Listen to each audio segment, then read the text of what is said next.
दोस्तों, कुंभ में भगदड़ के बाद मौनी अमावस्या के दिन बड़े बड़े बाबाओं ने अखाड़ों के दरवाजे बंद कर लिए थे। कि जो बड़े बड़े टेंट हैं बाबाओं के, सबने गेट बंद कर लिए थे। आप सोचिए, जब 8-9 करोड़ हिंदू श्रद्धालु भूखे प्यासे जनवरी की ठंडक वाली रात में भटक रहे थे, इधर उधर भाग रहे थे, तो मुसलमानों ने मस्जिदों के दरवाजे खोलकर, इमाम बाड़ों के दरवाजे खोलकर उनको लेटने बैठने की जगह दी, उनको खाना खिलाया। इस तस्वीर को देखिए, इसे देखिए, ये भी देखिए। कहीं मस्जिद में हिंदू सनातनी लेटे हैं, आराम कर रहे हैं, कहीं मुसलमान हिंदुओं को खाना बांट रहे हैं, कहीं मुसलमान हिंदुओं को पानी बांट रहे हैं। जिन मुसलमानों पर धीरेन्द्र शास्त्री जैसे बाबा कुंभ में बैन लगा रहे थे, वो मुसलमान ही मुसीबत में फंसे अपने हिंदू भाइयों की मदद करने के लिए आगे आए। कुंभ की रिपोर्टिंग कर रहे लल्लन टॉप के रिपोर्टर अभिनव पांडे ये कहते हैं कि तमाम बाबाओं ने अपने अपने टेंट बंद कर लिए थे। दोस्तों, सनातनियों को हिंदुओं की सरकार ने लावारिस छोड़ दिया था, बाबाओं ने लावारिस छोड़ दिया था। तब कौन काम आया?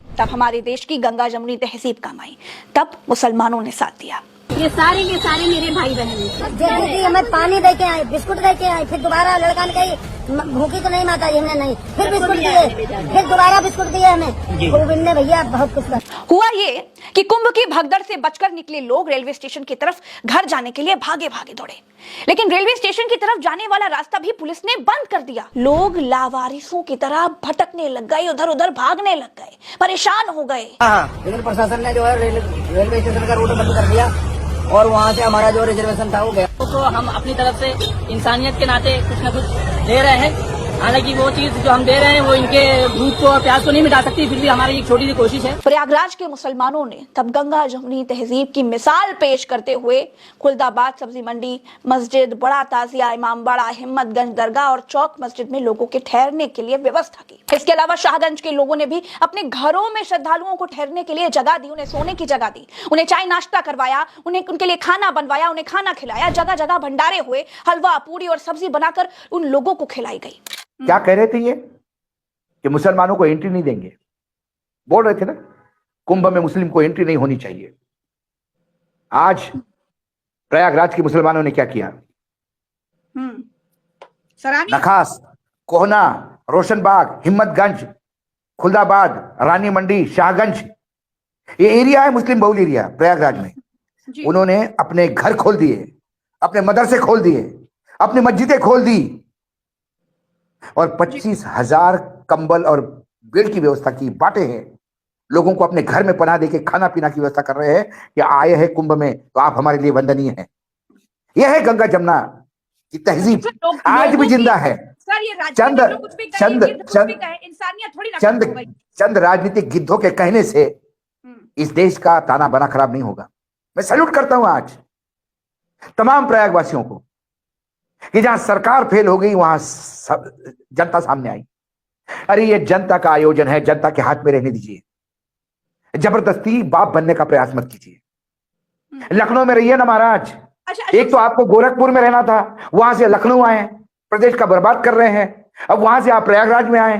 कम से कम महाकुंभ का बचा हुआ टाइम तो 25 तारीख को शिवरात्रि में समापन होगा, शाही स्नान होगा, उसके पहले आप कैबिनेट को लेकर चले जाइए। बाकी बचा हुआ महाकुंभ बहुत अच्छा चलेगा। इनका वहां होना ही हादसे को निमंत्रण देना है। कौन वीआईपी जाता भाई? कई जगह पे मैंने देखा कि बहुत ज्यादा किसी मेले में, यात्रा में बहुत ज्यादा भीड़ हो तो वीआईपी को मना किया जाता है कि आप मत आइए, कि आपके आने से भीड़ और नियंत्रण में नहीं रहेगी, उग्र हो जाएगी, और वो दूर से नमस्ते करके निकल जाते हैं। ये 2.5 लाख स्क्वायर फीट में जर्मन टेंट में पूरी कैबिनेट लेके बैठा है आदमी, सिर्फ वाई लूटने के लिए। भाई पंचांग है, समय की गणना है, समय की गणना के अनुसार, 1 मिनट, समय की गणना के अनुसार कुंभ होता है। तुम कुंभ को खींच के तो नहीं ला रहे हो, समय की गणना से कुंभ होता है। कुंभ का आयोजन सारे आखाड़े, सारे मंडलेश्वर, शंकराचार्य, ये इनका आयोजन है।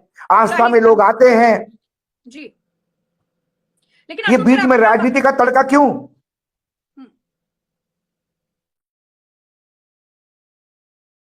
कौन है अधिकारी? कहा कि वाहवाही लूटने के लिए। मैं ये थोड़ा विस्तार से जानना चाहूंगी, किस चीज की वाहवाही लूटने के लिए? क्या योगी आदित्यनाथ इस महाकुंभ के जरिए, इस बड़े प्रोपेगेंडा के जरिए क्या प्रधानमंत्री बनने का सपना देख रहे थे क्या?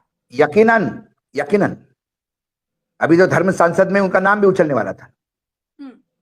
पूरे देश में मैसेज देना था कि एक हिंदू भगवा पहन के मुख्यमंत्री बना तो देखिए इतने करोड़ लोगों ने स्नान किया। तो अशोक और सर, अब घटना हुई, अब हम बड़े गर्व से कह सकते हैं, अब हम बड़े गर्व से कह सकते हैं कि जहां जहां ऐसे भगवा राजनीतिज्ञ होंगे वहां आप जरूर जाइए, आपको मोक्ष देने की भी व्यवस्था उन लोगों ने कर रखी है। अरे कहां जन्म मृत्यु के फेरे में पड़े हैं, मोक्ष मिलेगा सीधा।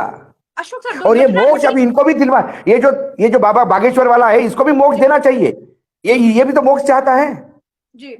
ये तो लोगों को मोक्ष देने की बात करता है, अभी खुद भी मोक्ष पा ले भैया। अशोक सर, दुर्घटना घटी, इतनी विभत्स घटना थी। 2013 में भी महाकुंभ में रेलवे स्टेशन पर इस तरह की भगदड़ हुई थी। आजम खान थे उस वक्त पर मेला प्रभारी, उन्होंने अपने पद से इस्तीफा दे दिया था। इस्तीफा देने की बात आगे रखी थी, हालांकि उनका इस्तीफा माना नहीं था अखिलेश यादव, नहीं, लेकिन वो जिम्मेदारी केंद्र की थी, जबकि वो रेलवे का मिसमैनेजमेंट था। जी जी जी, प्लेटफॉर्म बदला गया था, केंद्र के हाथ में था। वो मेला अधिकार, मतलब मेला क्षेत्र कुछ नहीं कर सकता था उसमें। लेकिन फिर भी मुझे लगता है आजम खान मुसलमान होने के बावजूद उसके ऊपर 10 आप आरोप लगाए, उनको जेल में ठूसे, आप कुछ भी करे, लेकिन नैतिकता की एक छोड़ी तो थालर थी कि उसको लगा कि नहीं। वो तो चलिए, समय बीत गया, आजम खान ने क्या किया तो सबने देखा, लेकिन आज किसी की कोई जवाबदेही नहीं है। यही मीडिया उस वक्त के मुख्यमंत्री अखिलेश यादव से सवाल पूछ रहा था, आज चुप्पी मारकर बैठ गया, आज कोई सवाल नहीं। डीआईजी वैभव कृष्ण कहते हैं कि हमें तो झूसी में क्या हुआ उसकी जानकारी नहीं थी, जबकि उनकी महिला सिपाही एक वीडियो में चिल्ला चिल्ला कर ये बात कहती है अशोक सर कि सर जल्दी फोर्स भेजिए, हालत बेकाबू हो रहे हैं। ऐसी बहुत सारी बातें जो मैं आपको वीडियो में नहीं बता सकती। एक वायरल वीडियो में मैंने देखा एक महिला सिपाही किसको सर बोल रही थी अशोक सर, इन्हीं को बोल रही ना होगी। प्रज्ञा जी, पता सबको है, लेकिन चद्दर डालनी है। क्या गोदी मीडिया को पता नहीं था कि क्या हुआ रात को 1:30 बजे? लेकिन गोदी मीडिया की खबर लोगों की मरने की नहीं थी, प्रधानमंत्री ने 4 बार बात की, इसकी खबर थी।